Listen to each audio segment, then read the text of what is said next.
MLA ഇപ്പോൾ പരിപാടി നടക്കാൻ പോവാണ്. ഇനിയിപ്പോൾ മിനിറ്റുകൾ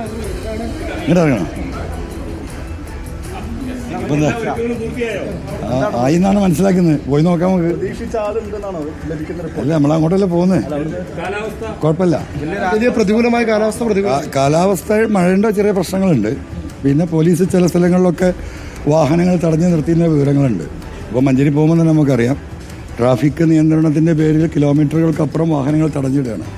നൂറുകണക്കിന് വാഹനങ്ങൾ രണ്ട് വഴിയിലും, നിലമ്പൂരിൽ നിന്ന് വരുന്നതും മലപ്പുറം വഴി, പാണ്ടിക്കാട് വഴി, കോഴിക്കോട് റോഡ്, ഇവിടെയൊക്കെ വാഹനങ്ങൾ തടഞ്ഞിട്ട് കിലോമീറ്ററുകളപ്പുറം 2-3 കിലോമീറ്റർ അപ്പുറത്തെ വാഹനങ്ങൾ തടഞ്ഞിട്ടിരിക്കുകയാണ്. അതിപ്പോൾ എന്താ പറയുക, ഇങ്ങനെയൊക്കെ തോൽപ്പിക്കാനുള്ള ശ്രമമാണ്. അത് കുഴപ്പമില്ല, നടക്കട്ടെ. പരിപാടിക്ക് എത്തുന്നത് ആളുകൾ പരിപാടിക്ക് എത്തുന്നത് തടയാൻ വേണ്ടിയുള്ള ആശ കുഴപ്പമില്ല. അതിൽ വേറെ തമാശ ഉണ്ട്. ഇപ്പോൾ സ്റ്റേറ്റ് DMKൻ്റെ സ്റ്റേറ്റ് ലീഡേഴ്സിൻ്റെ വീട്ടിലൊക്കെ പോലീസ് എത്തിയിട്ടുണ്ട്. നിങ്ങൾക്ക് സ്വർണ്ണ കള്ളക്കടത്തുമായി ബന്ധമുണ്ടോയെന്ന് സംസ്ഥാനത്തെ DMK നേതാക്കളുടെ വീട്ടിൽ പോലീസ് എത്തിയിട്ടുണ്ട്. എന്നിട്ട് അവരോട് ചോദിക്കുന്ന ഈ കള്ളക്കടത്തായിട്ട് നിങ്ങൾക്ക് എന്താ ബന്ധം? അപ്പോൾ അതൊക്കെ കേരളത്തിലെ ജനങ്ങൾ കാണട്ടെ, നമ്മളെ വിശദമായി പറയും. ഇതാണ് സ്ഥിതി. വേദിയിലേക്ക് എത്താൻ മനഃപൂർവ്വം പോലീസ് തടസ്സം സൃഷ്ടിക്കുന്നു. മനഃപൂർവ്വം. അപ്പോൾ നിങ്ങൾ ആളുകളുണ്ടെങ്കിൽ വിളിച്ച് ചോദിച്ചാൽ അറിയാൻ പറ്റും. എടുക്കട്ടെ.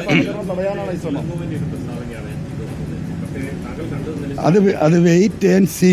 അത് നമുക്ക് അപ്പുറം പറയാം. ആശങ്കയൊന്നുമില്ല. DMK ബന്ധത്തിന് വല്ല ആശങ്കയൊന്നുമില്ല. അത് അപ്പുറം പാക്കലയ്യ, ഒരു പ്രശ്നം ഇരിക്കില്ല. എല്ലാം ശരി തന്നെ.